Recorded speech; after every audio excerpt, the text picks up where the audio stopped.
राम मंदिर बांधताय, आम्हालाही कुठंतरी द्या. बौद्ध गायाला आमचा मातंग समाजाचा पाठिंबा आहे. बौद्ध बांधवांनो, मला 2 समाजात तेढ निर्माण करायचं नाही, आमचं मंदिर द्या. कारण आमचं हे मंदिर आलं तर आम्हाला पुढचे मंदिर घ्यायचे. तर हे 80 वर्षाचा प्लॅन आहे.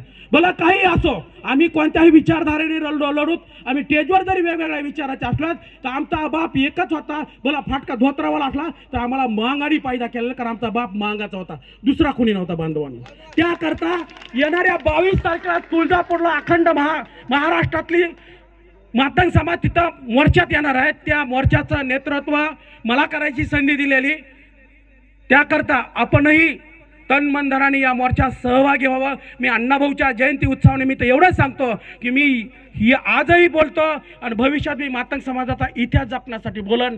याच्याबद्दल काही दुशंका नाही. मला काही वाटत नाही कुणाला कशावर बनतायत, कुणाला काय वाटतंय हे माझ्यासोबतचे सहकार्य आहेत. पण जिथं मांगाचा इतिहास आहे, जिथं मांगाची जागा आहे, हे प्रोटोकॉल ही आमची मागणी आहे आणि आम्ही ती घेतल्याशिवाय राहणार नाही. कारण या अण्णाभाऊची जयंती ही आमच्या इतिहास, आमचं परिवर्तन झालं पाहिजे.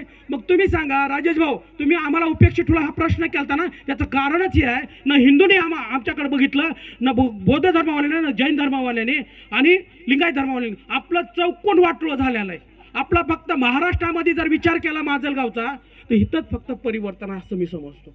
इथं बोलणारे लोक आहेत, कारण अख्ख्या महाराष्ट्रातले लोक इथं येतात माजलगावला. दीपक भाऊ, दीपकदाजी, विषय असा आहे की इथं जे परिवर्तन आहे वेगवेगळ्या विचारधारेतलं मातंग समाजाचं, हे खूप की समाजाचा जो हिस्सा आहे, आजपर्यंत उपेक्षित ठेवलेला जो हिस्सा आहे, ते आणण्यासाठी आपलं सर्वांचं तुमचं आमचं काम आहे. भलं मी माझ्या वेगळ्याच विचारधारेने काम करत असेल, राजेश भाऊ राजेशजी घोडे तुम्ही वेगवेगळ्या विचारधारेने काम करत असाल, पण शेवट आपलं कुळ एकच आहे, ते म्हणजे माग आहे.